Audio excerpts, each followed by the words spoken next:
Hey everybody, welcome to the What is Money show. I am thrilled to be sitting down today with Mr. Hotep Jesus. That Hotep Jesus dude. Hotep. What's up, man? How you doing, bro? Good, man. I like the intro. I've never had anyone do that before. It's very, very slick. I come with my own sound effects. Very nice. So Hotep, by way of introduction, you are a social scientist, tech entrepreneur, and an author of the book, The Patriot Report, Unmasking the Conspiracy of Money and War. I hope I said that right. So welcome to the show, man. It's very nice to meet you. It's an absolute pleasure. I chose the title social scientist because it makes me sound important. I actually don't have a title. And I was like given all these different titles, and then I settled on social scientist because I have a really high social IQ, and I study people and I study our nation and everything associated with it.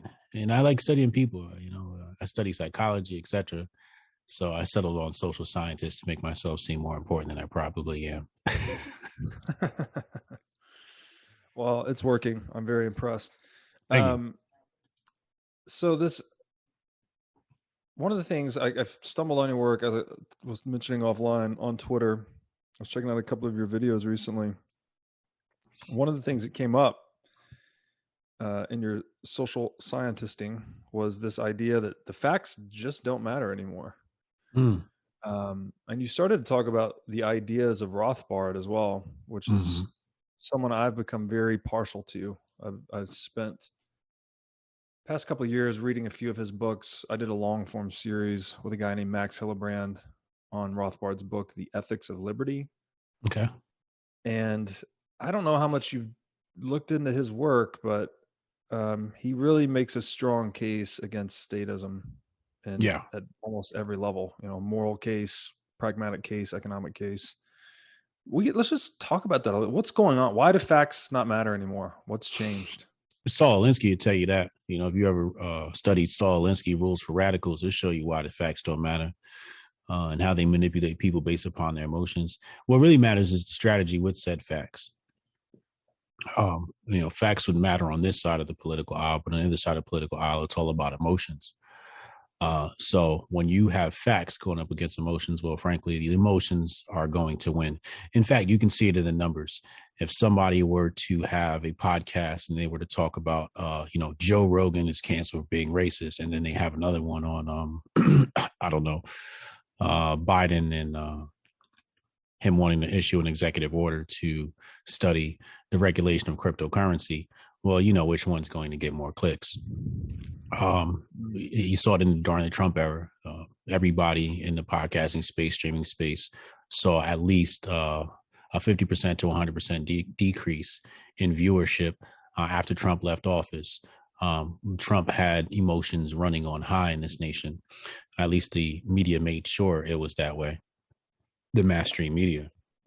But the average pleb doesn't value intellect. If they did, certain things in the sphere would be more popular than others. I long for the day that when I talk about modern monetary theory or policy, that it gets more clicks than when I'm talking about some random celebrity drama, right? Or, let's say Joe Biden stutters. Like if we talk about Joe Biden stuttering over his words, that's going to get more clicks than something that actually matters in our lives, right? So I long for those days, but the facts really don't matter. What really matters is what you do with the facts, the strategy of it all. What are you going to do with the knowledge after you receive it, right?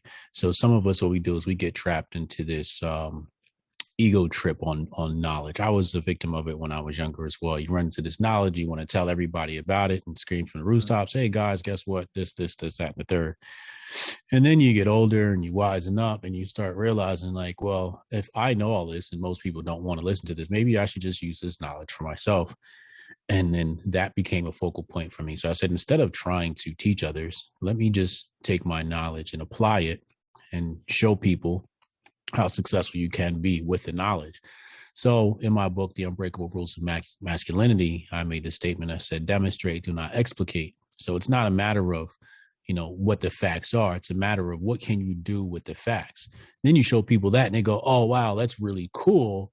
How did you do that? And it's like, well, here are the facts. and that's where you kind of want to work from. That's really cool. I can sort of relate to the ego trip with knowledge that I was mentioning to you offline. Discovered that book, The Creature from Jekyll Island, when I was a young man, probably like 19 or 20 years old. And then I thought basically I'd found the bottom of the problems in the world, right? That central banking was really the root cause of a lot of problems, warfare, wealth disparity, social unrest, etc. And I tried to explicate and it just fell on deaf ears a lot, right? So what is it what's changed again? Because over the past, it seems Nothing. We used to have this liberal intellectual tradition in the West where people actually did concern themselves with facts. So it seems like over the past kind of 50-ish years, we've just gone into like this weird social hysteria of some kind where the facts don't matter. But what is it? Is this? I can't help but look at the past 50 years too of going off the gold standard, for instance. I feel like we've really corrupted our social or cultural fabric. Is that related to this disconnect from factual reality? Hollywood. It's Hollywood's fault, man. Hollywood corrupted what it is to be American. They really shaped what the American family looks like. They shaped our values. Everything that comes out of that screen is debauched and decadent. And that's what we have to be careful of. Your culture is the most important thing, because for example, I grew up on this show called Saved by the Bell, and the coolest guy in there was not the smartest guy. And the smartest guy in the room was actually like skinny and weak, right? So that's how they portray intellect, to be skinny and weak. And then the guy who had muscle, he was dumb, right? So, but he got all the girls. So it's like for a guy, you're like, well, maybe it's more important for me to be physically fit and not so much intellectually, because the skinny, geeky kid didn't get any girls. When technically there could be a hybrid, right? It could be like the paladin, right? The warrior wizard, right? Which would be more important. So what if Hollywood gave us those types of programming, right? But our programming has reduced the importance of education, self-education, I should say, being an autodidact. And then you have the Rockefeller controlled education system, right? Which is basically communism, because it's a centralization of power. This time you have the centralization of education, and then they start dumbing you down. and then they're destroying your culture through the school system as well, because let's say you're taking SATs and you read a short story. I can program your mind with that short story. These short stories that you do to pass an English test. I mean, it's like, well, Susie has a wife, and it's like, wait, hold on, Susie has a wife? Wait, what? You mean Susie has a husband? No, Susie has a wife. How many eggs did they have, right? So quickly you can see how, through a math class, you can change the culture and minds of people. So,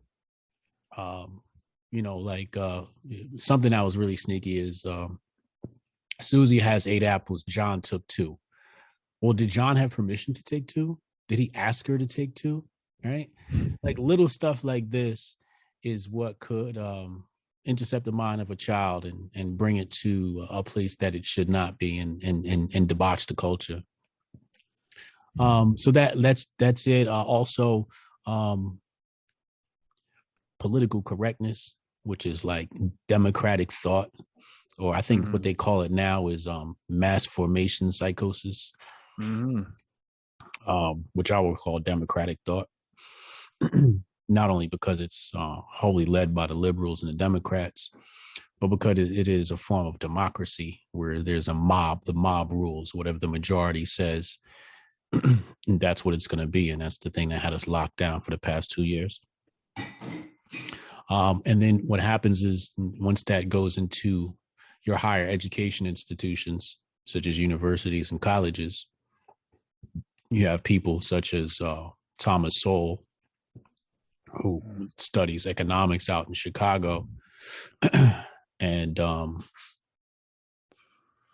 is experiencing things he's never experienced before. Because in most colleges, well, it's quite liberal. For example, if you go to UCLA and learn economics, you're probably going to be inundated with some Keynesian school of thought. Mm-hmm. You're not going to get your Rothbards, your Mises. You're not going to get that type of free market, laissez-faire economics. So a lot of this stuff, begins with culture, because your culture is going to tell you where your mind will point. And then the rest is about economics.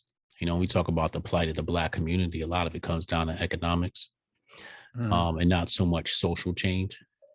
The economics changes social. For example, if you're broke and you try to get with a girl, she's gonna be like, get out of my face. You have nothing to offer. But if you got a money and a nice car, all of a sudden she's like, hey, what's your name, right? And you increase your value in the market. Everybody wants you. So it's a matter of, like, when you think of the Black community, it's like, okay, what's their GDP? What's their GNP, right? So you start looking at, like, what's the output, right? Like, what's the output of this grouping of people, and then you can start to see what their real value is in the global market and in the national market. But the socialists and communists don't want you thinking as in the world of free market economics. They want you to blame somebody for your problems, etc. And so they take a very logical conversation, they make it emotional, and they manipulate the Black voting bloc, which is mostly the intelligentsia of the Black community, the influencer class, the upper to middle class, and then they usually influence the lower class voters, because the lower class voters are depending on their intelligentsia. And then you say the same thing with the conservatives, where they've allowed the Republican Party to be wholly owned and controlled by the rhinos, and they keep voting in Republican senators who don't have their best interests at heart, and mostly because their intelligentsia has failed them also. So all across the board, you see the intelligentsia class who works underneath the oligarchs are controlling the minds of the masses, but the minds of the masses aren't smart enough to decipher who's a good member of the intelligentsia and who's not. And that's where all this comes down to, is the intellect of the individual. Is the intellect of the individual at a point where they can discriminate between what is good information and what is bad information, and what is information that has already been scrutinized and has not been scrutinized. For example, when we look at the medical experimentation over the past few years, has the information been scrutinized? Information has not been scrutinized, has not been scrubbed by opposing views thoroughly and for the public to see. And for that reason alone, an intellectual class of people would understand that the information cannot be trusted, because all scientific information needs to be scrutinized, needs to be challenged, needs to go through the scientific method. And that has not happened. So again, main three problems: culture, which leads you to having a strong intellect, which leads you to understanding economics. I don't know what I just said there. I just ran. No, that was a lot. Thanks for unpacking that. So let me double tap on one thing you said there. So this subliminal messaging, it sounds like, that's embedded in education. Yeah. This is a planned, it must be planned. I mean, I don't know how it would get there, but what's the agenda? What's the agenda there if you're trying to insert something in education that actually disables education? Is the aim to just have a less intelligent cohort of people to control them with emotions? Because if they develop intelligence, and they're resistant to that kind of control. Intelligent people don't need a government. The government exists. The government exists. At least they purport themselves to exist to solve problems. Okay. An intelligent class of people can solve their own problems, therefore it render the government obsolete. Government agents sit in a room, they think of problems, then they slap a budget on it. In fact, when we look at the story of Thomas Sowell, he starts off as a socialist, and he said he didn't stop becoming a socialist until he actually worked in the labor department. He works in the labor department, and he said, I came up with a formula to solve the problem of minimum wage. And he passed it around, and he got ignored. And that's when he realized socialism was garbage. These people actually don't want to solve the problem. They want to sustain it, because when you sustain it, they can keep a budget, people keep getting jobs, and so on and so forth. Poverty pimping, as Walter Williams would call it. So you have that that angle, right? That side of it all. Also, what it is about creating chaos. So unintelligent people make unintelligent decisions, and therefore it creates chaos. Chaos, again, creates the need for government. So you and I get into an argument, we start fighting, we got to go see a judge. The judge has to handle our problems because us idiots don't know how to handle them on our own. Again, intellect usually leads to maturity. And maturity leads to solving problems without the need for an intermediary, at least not one that's a government. But they do want to dumb us down because, well, when they write up their bills, their 1,000, 2,000, 5,000 page bills, even if it was 5 pages, the average person wouldn't be able to understand it. I think the average reading level right now was like below 8th grade level. Again, when I put out intellectual content on my YouTube channel, it doesn't get as much views as the emotional content. And that's simply because people don't understand it. It's just over their head. I've done presentations on things as far as economics is concerned, and I've had people at the end say, I have a lot of studying to do just to understand what you just said. And I'm like, I try to dumb it down as much as possible. So I try to explain every point, but you don't realize how far advanced you are from people. You might think something's basic to you, and you're just saying something that's going right over their head. So you got to dumb that piece down. Again, also the areas of focus in education don't, the style of teaching is wrong, first and foremost. To compartmentalize the subjects makes absolutely no sense. You cannot separate language arts, math, and science. That's all one class. In order to perform science, you need math. In order to perform science, you need to be able to read. So I can teach science, math, and English all in the same class. I don't have to create stories of Susie had 5 apples and John took 2. No, this atom has 5 electrons, right? Like I can teach math and English all in one subject course. So it's that segmentation of the classes, which makes absolutely no sense. You should probably group that all together and teach one subject. And you have kids spend less time in the school system too, at least on a daily basis, right? Like they're there from like 8 to 9, right? Or 9 to 5, like it's a job or something like that. Damn near. Also like they teach them the value of doing homework, and homework is just training for when you go get a job. You still work in the after hours for your employer. And then they're not learning anything of any substance. For example, I had to teach my kids Bitcoin, right? The school is not teaching them Bitcoin. They're not teaching them about blockchain technology, the things that are our future, right? The whole entire subject matter is antiquated. Unless you get an elective course, you're not going to learn about how to invest in the stock market. And even my daughter got an A in her investing class. Knows not a single ounce of anything about investing. And she's a straight A student. But it's different from when you tell somebody to remember these facts and spit it out in the test, as opposed to saying, hey, take $100 and buy this stock. Now that you're invested, like you can't teach investing without investing. Right. Right. So the system is just designed to fail from the very start.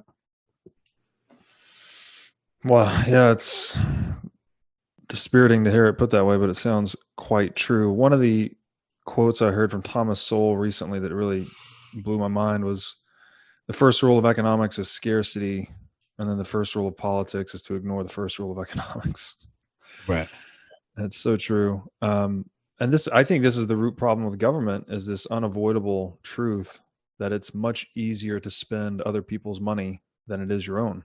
Right. And you spend it frivolously, right? Because you have no skin in the game. There's no cost to you. You're just stealing money and wealth through taxation and then throwing it at problems, as you described. Mm-hmm. And this is very frustrating because it's very self-defeating to dumb down society in this way, in my opinion, because knowledge is such a critical component of wealth. Mm-hmm. So in this effort to try and control the population, you're actually constraining the population's ability to create wealth, right? I think we could be much wealthier if we would take the shackles off. And I guess that. How do you define wealth though in that situation? Well, I'm actually writing something about this right now, but wealth, I think there's three components to it. There's how much time we can save, how much energy we can harness, and how much knowledge we can gain, frankly. Mm-hmm. So when you're trying to dumb down a population and get them to fit into a box or routinize their behaviors, Mm-hmm. you could look at China, right? China's got this hugely mechanized economy, but there's almost no innovation in China. Right. They just copy the innovations of the West because all of their people are so mechanized. They've bled the creativity out of it. Correct. So if we would stop doing that in the West, like that's how we became so wealthy and prosperous in the West, is we had very stable rule of law and low to no taxes early on. And that's what made the US the US. Right. But now we're flipping the other direction, clearly. So given the importance of knowledge, and clearly you're an autodidact yourself, but I'm guessing, I mean, it sure seems like it. Yeah. What advice do you have for aspiring autodidacts that want to break free of the chains of education? You got to live like somebody's taking away your time, right? Like the communists are literally like stripping away your time. If you want to make it simple, just through the mechanism of inflation, your labor is being stolen. So if you work for $1 today, tomorrow it's not going to be worth $1. Okay, next year it's not going to be worth $1. So they're stealing your time. So which means you got to double down on your time. There's no time to waste. There's no time to relax. There's no time to chill. Do we need to have breaks? Do we need to have mental health breaks, vacations, etc.? Absolutely. But I think we need to figure out ways to turn productive things into breaks. For example, my hobby is playing chess. So my break is studying chess. And then my break from studying chess is studying Spanish, right? And then my break from that is studying some other subject matter. So my breaks equal studying. I don't have downtime. Downtime is when I sleep. When I'm up, it's just back to feeding the mind. I hate to be cliche, but knowledge is power, man. And the more knowledgeable we are, the less we can be fooled. When we had the whole pandemic situation happening, Hoteps, a lot of our education and how we educate our people begins with health, the body, science, etc. So when the whole situation came down, we were like, hold on, this doesn't make any sense. And why would you want to lock down a population of people that goes against how the immune system works? You need to be exposed to things, right? Like that's how the body builds a resistance. So to lock people down technically would make said bacteria and viruses more potent and deadly, and us weaker when we do come across them. And they're seeing, obviously the studies are coming out now and saying herd immunity is lasting longer and not. It's just like, oh, duh. Like, if you knew anything. But when you have a population of people who the first time they heard the term antibody was when it came out of the lips of Dr. Grifty, then, well, yeah, you can dupe those people. You can fool those people. When you have a population of people that don't know about the lymphatic system, that don't know about the interferon, adaptive and innate parts of the immune system, gut-brain axes, and just general health, getting your vitamin D, getting your minerals in, making honey a part of your daily diet, hydrating yourself, getting some sun, right? Like just the basic stuff, working out. Like the foul was one of the biggest red alerts or red flags was when they're like, oh yeah, McDonald's and Target's open, but your gym, your gym can't open. It's just like, wait, it's a deadly virus outside. but I can't go to the gym. The gym is Clown actually world. going to increase my heart rate. And when I increase my heart rate, it's going to increase the blood flow. And that is actually what begins a cleansing process of the capillaries and veins, et cetera, et cetera.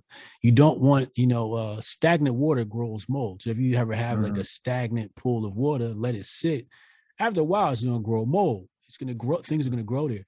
So if you think about your blood the same way, when you're not constantly working out or increasing your heart rate to flush that system and get those things moving, well, guess what? You're going to have things start growing in there that are going to attack you. And it just starts with, I think, first and foremost, when we follow the Hotep school of thought, the first thing we study is the human body. That's why they couldn't pull one over on us, man. You just start to study the human body, biology, period. And then after that, you want to get into your economics, because your economics is going to tell you what, once you know what the body needs, now you know what to get from the economy and what people want. For example, that's why China's so big, because China understood what the human body needed. They said, oh, everybody needs shoes. So they started the manufacturing facility. So everybody gets their shoes from China, right? So that's why you got to study the human body. Once you study the human body, you can start conquering economics, et cetera, et cetera. Like you saw, quinoa became very popular, and those prices spiked, and et cetera, et cetera. Coconut water became a big thing because the human body needed coconut water. But yeah, start with the human body, understand, all the different parts of your systems, and then move on to economics. Yeah, it makes sense. Economics is all about giving people what they want, and to know what people want, I guess you need to understand people. Correct. So sound advice there. Let me ask you then, this clearly we're not doing that. Like, we almost don't even have economics anymore with all this government interference and central planning. Like, it's really getting messed up. And I like how you describe the communist hierarchy. So is that what's happening? Is that we have this communist impulse, which maybe you could just describe what that is? Is that just invaded Western civilization recently? Communism is a tool. It is a system, and a system which is quite natural in many ways. Like, you can see communism inside your household, right? Like dad calls the shots. So they've taken something and try to make it for the masses. Because what it requires is a centralization of power. So the people at the top don't practice communism. They want us to practice communism because that means that they get to control everything. So it's not really about wealth or anything like that. It's more about power and control, and they like to balance the powers. That's what the whole Russia-Ukraine situation is. It's just a balance of power, and they destroyed the Tsar out there with the whole Russian Revolution, et cetera, et cetera. That was just a balance of power because Russia just had too much power, and they want to install their central banks everywhere. So it's a balance of power. Same thing happened with Germany. Germany wasn't cooperating with the banking powers, and they're like, well, we got to put this nation into debt. So then they roll out the Dawes plan and what was the other reparations package that they made them pay? And they rolled Young's plan, Dawes plan, Young's plan. And then they roll these things out, and now Germany has to pay his reparations, which is debt. And then the bankers go in and they bail them out. And then they finance both sides of the war. So this is like a whole balance of power game that they're playing. But the whole communism aspect of it all, again, is just the utilization of emotions.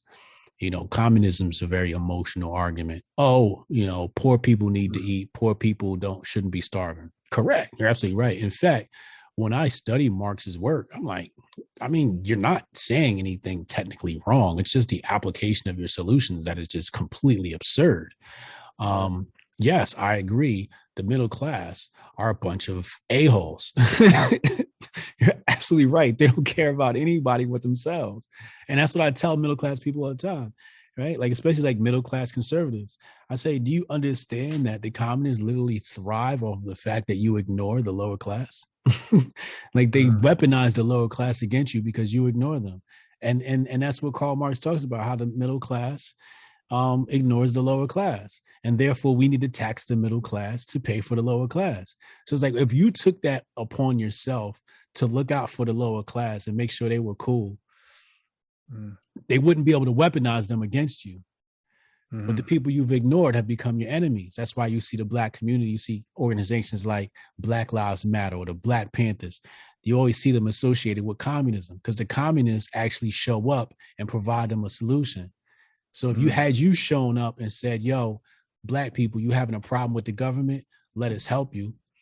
Whether nefarious intentions or not, you would have had control or some leverage over that group. But you allowed the communists to have that leverage over the group, and that's why you lost that battle. The same thing with the poor, same thing with the gay, same thing with the handicapped. The communists go and they find minority groups or oppressed groups with a problem, and they exploit them. And then they weaponize them against the middle class because the middle class is the only competition that the upper class has. And that's the whole point of creating, licensing and all types of barriers. For example, when we talk about Bitcoin and cryptocurrency, you go look at how much it costs to get a money transmitter license in a place like Texas. I think it's like $500,000. And this is Texas. Texas is supposed to be the freedom state, right? It's supposed to be the place where we go. And it's like $500K to go get a money transmitter license in Texas. It's like, Texas, this is not the way forward, bro. So the battle is fought. The upper class is sided with the lower class, but the upper class convinces the lower class that the upper class is bad. Meanwhile, the only people that the lower class attacks is the middle class, because the middle class is the one having the conversations. The upper class, you don't even see them. So they're not having the conversations. So when they're yelling and saying, oh, the 1%, they can't put a name or a face to it. But they can put a name or a face to a Donald Trump or somebody with a MAGA hat on. That's an easy target. So they'll weaponize and say, here are the people that are advocating for the same system that gave the oligarchs their power, aka capitalism. Hey, everybody. As you've no doubt learned by watching this show, Bitcoin is the single most important asset you can own in the 21st century. And one of the most important companies in Bitcoin today is NYDIG. NYDIG's mission is to get Bitcoin into the hands of as many people as possible. One of the ways they are accomplishing this mission is by empowering banks and financial technology companies to offer their own Bitcoin products and services. As a true game changer in the industry, NYDIG is safely unlocking the power of Bitcoin for forward-thinking individuals and institutions alike. Led by Robbie Gutman, Yin Zhao, and Ross Stevens, NYDIG has absolutely exploded onto the Bitcoin scene recently and has quickly become a leader in this space. So, whether you are a professional investor looking for asset management services or a company looking to white label your own Bitcoin product or service, consider NYDIG your single source solution for everything Bitcoin. Meanwhile, the oligarchs did not come into power because of capitalism. They came into power because of communism. The destruction of competition. We saw that with DuPont. If you ever look at the history of DuPont and how they destroyed competition by lobbying the government to make certain things illegal so they can control the chemical production of plastic, outlawing of hemp, right? We all know that story. So it's like you playing a board game, and after you win, you get to change the rules. That's what they do. They win the game, then they change the rules, and then they say, hey, if you want to get here, well, it's a different set of rules now. And they do that through the centralization of power. That's why I hate Alexander Hamilton, because Alexander Hamilton is reading Article 1, Section 8 of the Constitution and sees something completely different from everybody else. It's like, what are you looking at, bro? What are you looking at? You kind of just want to slap him. That's why that dude shot him. He didn't shoot him soon enough. You're saying something here similar to what I've written about is the power to change the rules is the power to win in perpetuity. Clearly, Correct. Like if you can make the rules of the game, how can you ever lose? Right. And so it seems like this is very interesting because I guess in this communistic hierarchy, there's someone that tries to get on the other side of that table where they can make the rules. Right. But then you keep everyone on the other side of the table fighting amongst themselves. Correct. So you can just basically keep winning, right? You're just stealing from these people, keeping them distracted in their own fight. Exploitation. And it's always done in moralistic camouflage or these appeals to like the greater good. You know, Marx's credo was from each according to their ability, to each according to their need. Now we have this COVID thing where it's like, you know, stay at home and mask up and jab up for the greater good of society or whatever. Yeah. It's not, and it's all fictional, right? There is no actual collective. The collective is always just a group of individuals. And whoever's saying that, it's coming from an individual that's pursuing their own ends. They're not actually serving any greater good. They're just trying to sell you a greater good to get you to follow their orders. Right. But people don't understand that. And it's like, again, back to that. It's so complicated because once you prey on the emotions, people get stuck there. They get stuck at that level. Well, what they do is they they cover gold with shit. For example, if everybody drove past the manure site. Let's say there's a manure site in your town and it just stinks and it reeks, right? That would be the best place to hide diamonds and gold. Nobody's going in there. So that's what they do. They hide great ideas in manure, right? For example, a great idea is conservatism, or one idea is conservatism, but they label it with the term racism. Racism would be the manure. They say, oh, this is racist. Trump, right? They tarnish Trump's name and they throw manure on it. So when you mention the name Trump, nobody's even going to take you seriously from the time you say something good about the guy, no matter what your idea is, how sound it is. So that's what they do. They tarnish it in people's minds. For example, if you were to even use the term capitalism, these people's minds would shut off, because that's been drilled into them that is a white supremacist system and it's how slavery started and, you know, all this hoopla, whatever, when really that's like the only way to be free is through free market economics. Yeah, it's in the damn name, right? Exactly. But this is a screwed up part too, because the twisting of the language, like even today, what we call liberals, right? Liberal originally meant people that advocated for low to no government. And now it has gone completely opposite of that. If you're liberal today, massive you want status. More government, more coercion, more compulsion. How do we fight that? I mean, I wrestle with this all the time. It's like, if you attack the language and you sufficiently confuse people on the language, it's like, how can I then reason with anyone? You're just stuck in that emotional layer. You can never get to the intellectual layer. And even if you can, the words don't work because they've twisted the language so much. So what can we do? Well, that's the trick. They want you fighting them. It's like trying to fight quicksand. The more you fight, the more you sink. And that's what they want. They want you fighting there, because basically what happens is you're fighting on their battleground. They own the words. They own the word racism. They have a monopoly on it. They own the word capitalism. In fact, capitalism was wholly marketed by socialists. It wasn't even coming into use until, Karl Marx and the use of Das Kapital and thereafter. That's their word. That's why sometimes I try to stay away from it. I might use it in speech so people know what I'm talking about, but I try to just say laissez-faire free economics because it's more direct and to the point. But they do own these words. So once you enter their battlefield, you're on their battleground, and they have the upper hand. They got the high ground, so you can't win. So the trick is not to fight. The trick is to completely ignore what they're doing and focus on you, right? For example, there's something I see contradictory sometimes from a few individuals. I'm not sure if it's the minority, the majority of the conservative right, but they'll hold on one side of their brain, the Fed is bad and the Fed, and on the other side, Bitcoin's a scam. And it's just like, wait, hold on. Do you realize like those two ideas, you can't hold both of those at the same time? Like, they're diametrically opposed. Bitcoin is literally the reason why the Fed could be rendered obsolete. But they don't understand that stuff, right? So it's like you have the Freedom Convoy, right?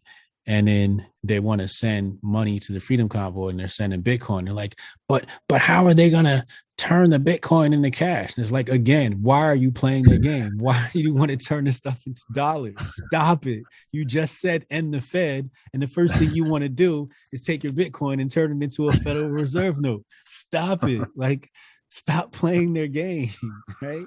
So like, that's the trick, is they want to keep you playing their game, but you don't have to. You can come outside of the game. You don't have to respond to their debauch culture. You can pull your kids out of school. Like Hotep Nation's mission is all about homeschooling. You can pull your kids out of their defunct school system and build your own school system. They have this thing called accredited. All right, accredited by who? Why don't you have your own accreditation system, right? Based upon conservative values. You do not have to participate in the system. You don't have to participate in their economy. You can create your own economy. In fact, conservatives control a lot of the economy. A lot of the blue collar workers are conservatives. So you control a large part of the economy.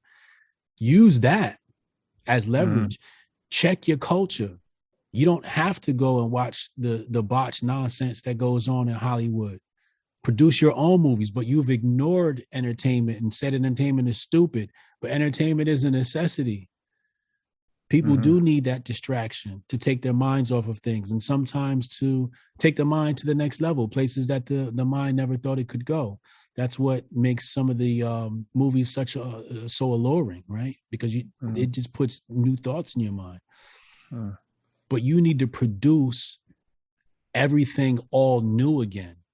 And stop playing in their game. The more you play in their game, the more you lose. The thing is, like, it's the same play I've been giving the Black community. It's the same exact play. We both have the same enemy. It's the state. It's the same enemy. If we ever look at something called Jim Crow was not installed by white people. It was installed by the state. And it was installed by the state because Black people and white people were in cooperation. And a small group of individuals didn't like that, right? So they said, we have to pass laws to stop these white people from hanging with Black people. It's the state. The state has always been a problem. In fact, racism is because of the state. When you start taking from one group to give to another, I would see why you be racist. I was eating good, and then now all of a sudden, my paycheck slashed in half because I got to work with this other cat. I can't get into the university because they got affirmative action. I can't do this because they got like it should be based upon merit. Like, stop passing these laws. And I tell Black people, if the white institution don't want you there, you shouldn't want to be there. Build your own institutions. And you know who in the meantime does just fine? Every other group. Asians over-index in pretty much every single area except for basketball, football, and sports, period. Right? Black folks got one side of sports, white folks got the other side of sports, but the other groups over-index in every other area. Why? Because they put their nose down, they put their head down, got focused, put the blinders on, and got to the things that matter most, and that was economics. Why did the Chinese control so much of money in San Francisco? Because they control the trade routes. Right. They had Black girls trying to ship, they do the hair weave situation, right? And so these Black girls popped up a hair supply store. Come to find out, they went out of business a few months later. You ask the Black girls why, they said because the Asian cats wouldn't sell to us. You thought the white man was your problem. The Asian man said, nah, shut this down. And it had the power to, because they control the supply lines. You see what I'm saying? So that one time, I don't know if this is a true story or a hypothetical story, but as the story goes, the urban legend, a Chinese man is doing a deal, and the Black man come to me like, yo, I'm gonna give you this product at a cheaper price. He like, nah, I'm good. He's like, what do you mean I'm about to give you a cheaper price? He said, that's what y'all don't get. It's not about price, it's about control. As long as I do business with my Chinese brother, we control this entire industry. You could never get in. So again, it's about, do you understand how the economy works and how high are you in the supply chain? For example, when we took at sports, everybody had the amalgamation of blacks and whites in baseball, through Jackie Robinson, which I don't see as any kind of hero whatsoever. In fact, I would call him quite the opposite. I have some choice curse words for him. Anyway, How do you integrate into a corporation without ownership? That doesn't make any sense. You asked to be an employee, like you fought to be an employee. I would never fight to be somebody's employee. I would never fight to be in somebody. I get insulted. I was doing somebody reached out to me, a social network, a popular one too. One of the, I would say probably top 10 social network reached out to me, and we had some back and forths, and I was trying to make some suggestions to him, and he was like, yo, if you want a job, just say so. And I'm like, a job? Like, what? You could never hire me. Like, you don't have enough money to hire me to work at your corporation. You could throw me $1 million. I'd be like, nah, just give me equity in the company and I'll be an advisor. But I'm not working. Like, I literally worked my whole life to not work for somebody else. Right. I'm free. Why would I give that up? And when you go look at the black people and the NFL, and they complaining, you don't got not one team. So you telling me that you integrated into the NFL way back in the day when they didn't want your black behind, but you didn't think to integrate at the ownership level first? Because nobody taught you economics. They taught you emotional. Oh, I just want to be seen. They should let us in. We want to be on TV too. No, you need to want to be on the boardroom. That's where the decisions is made. And now they complain, oh, we can't get a football team. I wouldn't let you in either if I was the NFL. For what? It's mine. I built this. Why do I need to let you in? Go build your own league. You're 70% of the league. You can't build your own league. and you can't even organize your people enough to have your players stop. Do you know what a massive black boycott of sports would look like in this country? Crazy. I couldn't even imagine. I don't even know what that would drive people crazy. Yeah, for sure. You see what I'm saying? That's a lot of power. I mean, TV is literally run through the NFL. I have friends from college. I went to University of Tennessee, so football is quite the religion down there. Yeah. And I'm on a text thread with probably 30 guys, and that's all they talk about year round, football, like year round. Yeah. Yeah, there's a lot of power there. I like this idea, though, instead of getting entangled in the fight with language, because you almost can't win, right? Like you said, it's fighting quicksand. Right, can't win. Just focus on self-development and focus on self-responsibility. Build your army. Make your ideology cooler than theirs. Give them competition. Which is to say, like, yeah, to compete basically in the free market, right? Build something better, be better, all of these things. Does this get into I know you wrote this piece on desire, discipline, and direction. That seems to be related to this idea of just building yourself or building something better. Yeah. Could you unpack that a bit for us? What does that mean? Desire, discipline, direction. Let's start with discipline. There's no such thing as motivation. Motivation is fleeting, like motivation type of thing where you watch Rocky and you're like, yeah, I got to go work out. And the next day you're like, I'm not working out. It's very fleeting, right? You'll do 10 push-ups while Rocky, is fresh in your mind, but the next day you're just not going to do it. But discipline, oh man, discipline stays, right? Like I have several disciplines, and every day I carry out my disciplines without fail. It doesn't matter. Last night, so I have a thing where, I fell out of shape because I got the beer bug, and I was going to the gym. I was jacked, so I got to kind of get back in the mode. So I was like, all right, so what I'm going to do is I'm going to just add a push-up a day. So tonight is going to be 40. So every day I just do one set and I just add one on. So I do that. So last night I got off my stream at like 1 something a.m. You think I was just like, oh, I'm tired, I'm not going to do these push-ups? No, I got down and I did my push-ups, right? And then what happened?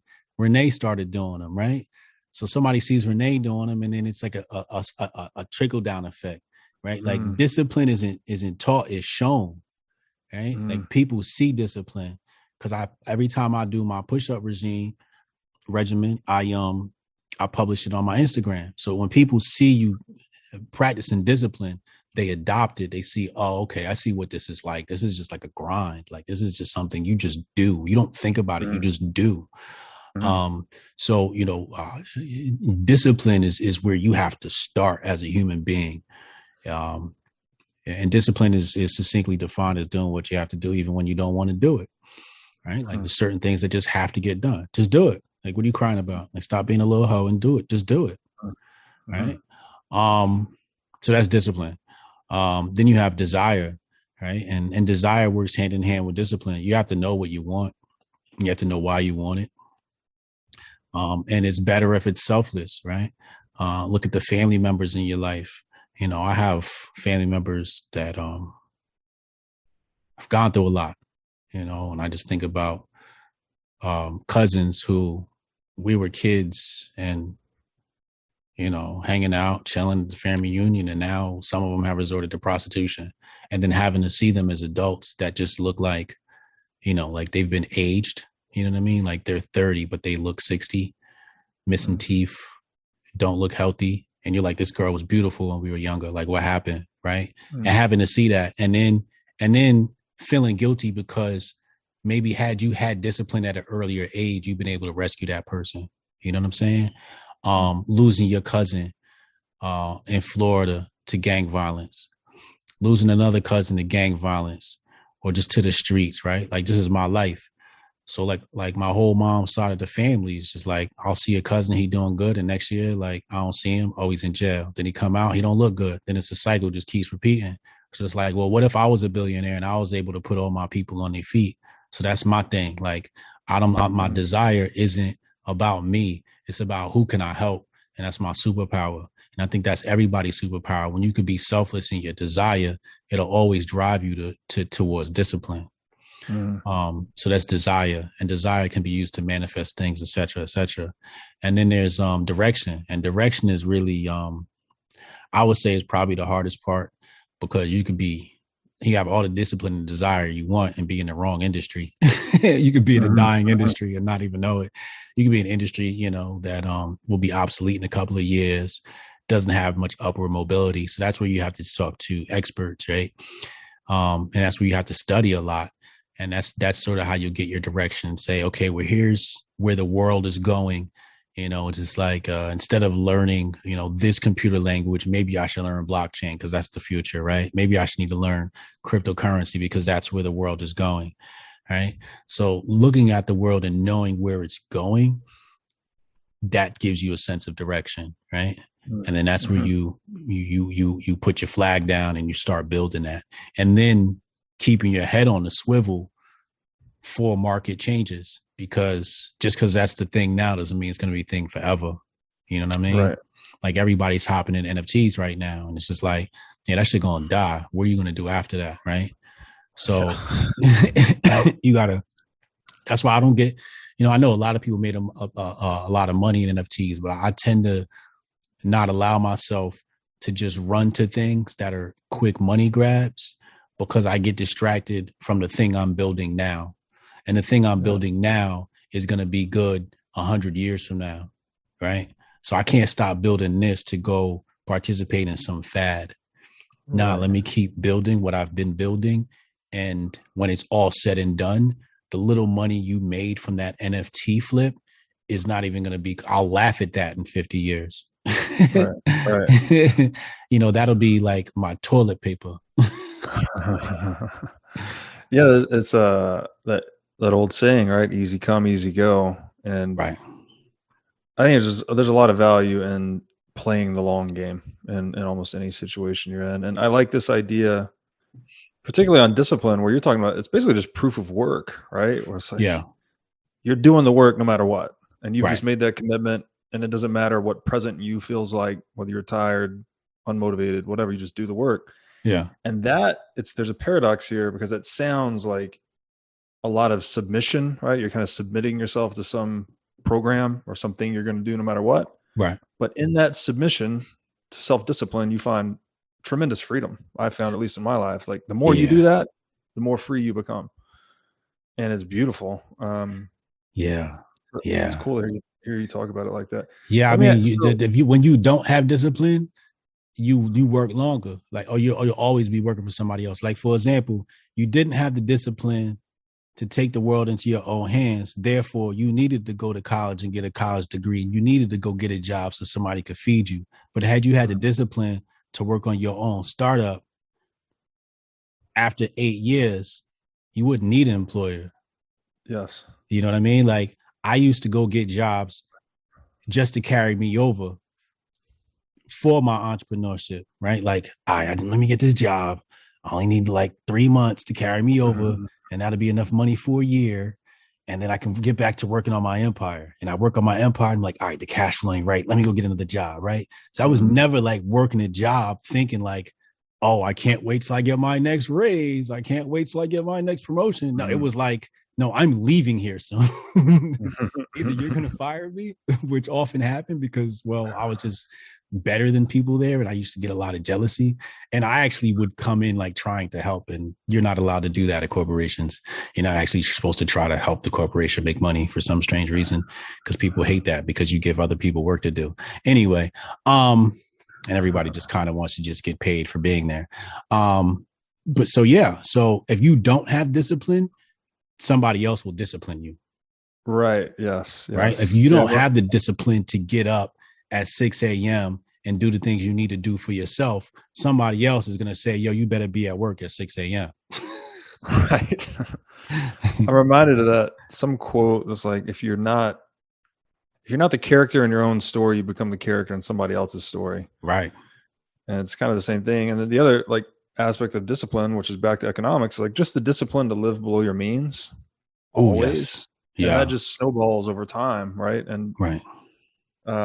Yeah, it's incredible. So look, I don't want to keep you too much longer. I want to ask you one last thing, though. We did talk about this book you wrote, The Patriot Report, Unmasking the Conspiracy of Money and War. I just heard about this book, as you told me offline here, but could you just tell us what that's about? Because I mean, a big focus on this show is throwing light on the corruption of money, which is the institution of central banking.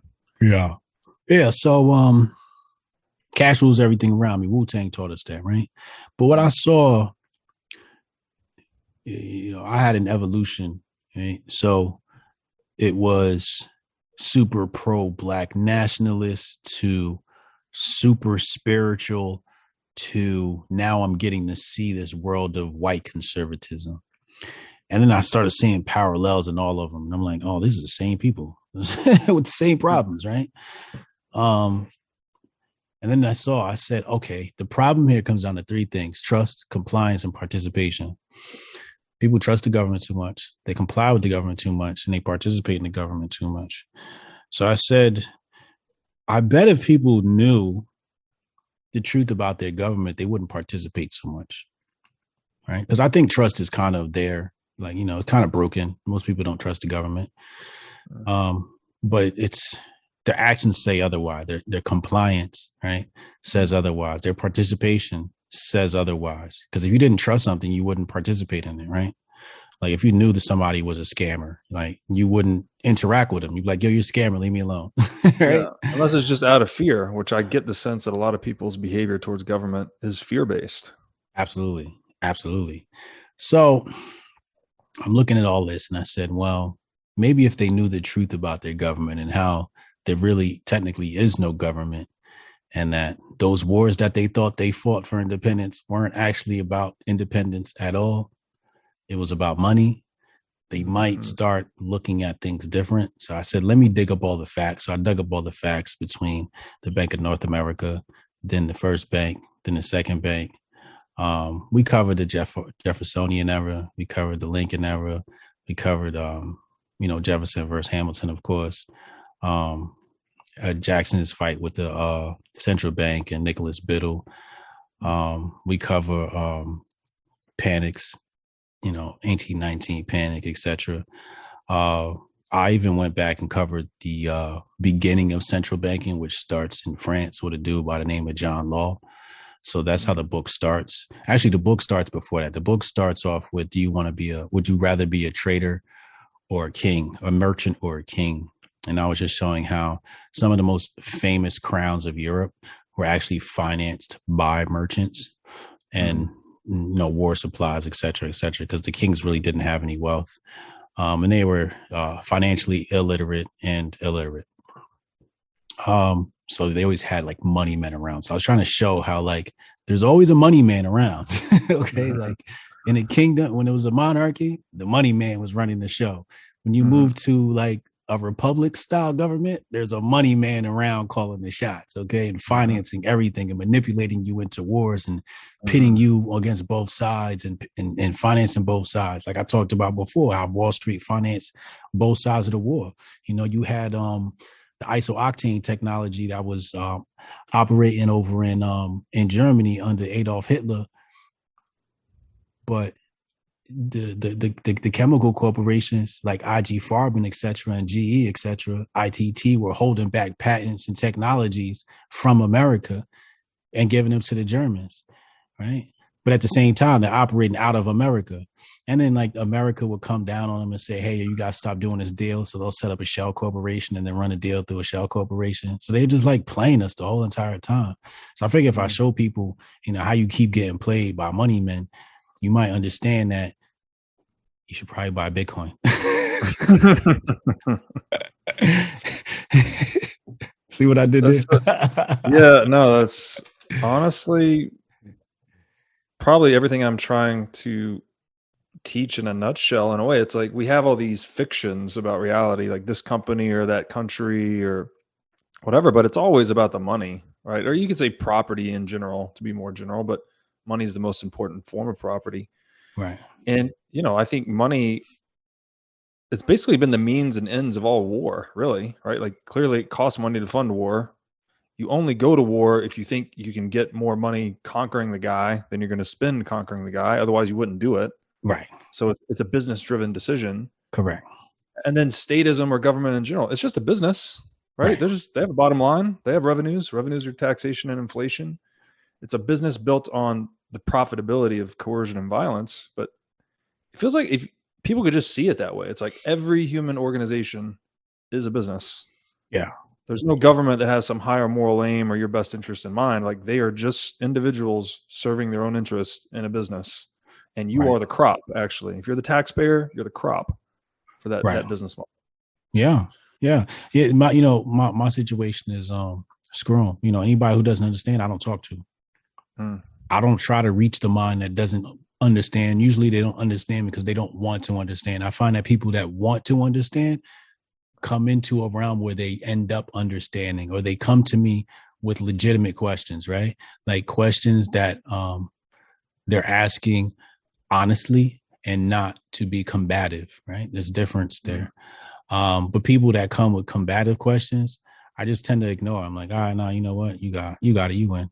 Because I'm not going to convince you of anything. You've already made up your mind. So like, why would I waste my energy? You know, I've done that in the past. I've tried it numerous times to argue somebody down, and it just doesn't work. So I decided now I can destroy somebody in a debate, but again, that individual is still not going to change their mind, right? So the only person that won are the witnesses of the debate, and that's the only reason why I do debates is so that the audience can get a clear view of, you know, how people think and feel and get some facts out in the open. Other than that, I wouldn't debate because you're not going to convince the other side of anything. They are the way they are. So I focus on the silent majority. I focus on, there's a lot of people out here that are watching things. They're seeing the left and they're seeing the right. And they're wise enough to know that they don't know enough to make a decision. So it's that mind that I'm after. And when they run into middle cohort, people on the fence.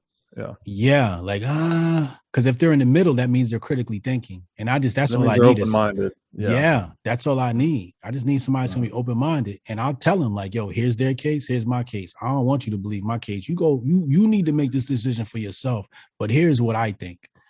And then usually they come to our side. And I'm just like, you start with some Rothbard and some Mises and some Soul and some Walter Williams, and you'll have a wonderful journey and buy Bitcoin. Yeah, that really is it. And I guess that's the explicate, right?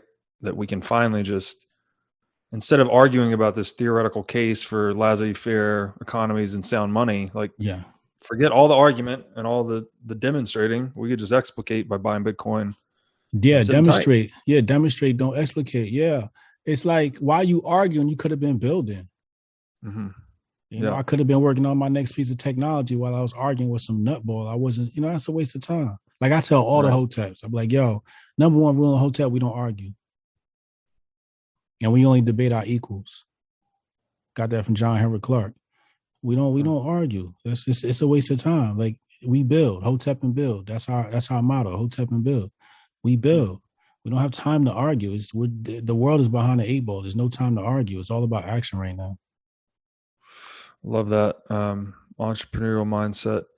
Hotep, thank you so much, man. This has been a lot of fun. If you could please let my audience know where they can find out more about you or your work. HotepJesus.com. It'll redirect to my legal name, briansharp.co. And you can get all my books and see what I'm about. You can see my Tim Pool, Peter McCormick interviews. I was on Rogan before. I'll be on Rogan again later this year. And yeah, all my information's there. Bitcoin company, Coinbits will be up there. Yeah, my technology company is metavorder.com, our media outlet for men. Yeah, so you can get all that on my website. Awesome, man. Thank you so much. This has been a lot of fun. Oh, yeah. Appreciate you, bro.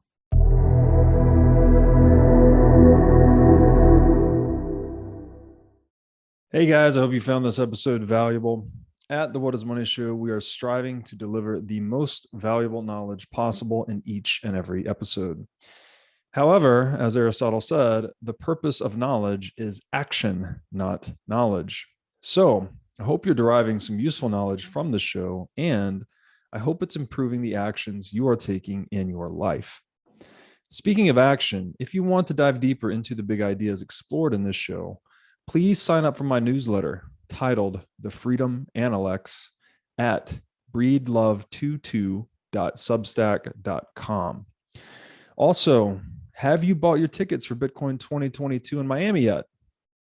If not, it's your lucky day, as I am giving away 10 million sats, which is roughly 4,000 US dollars, to one lucky person who buys a conference ticket through my affiliate link.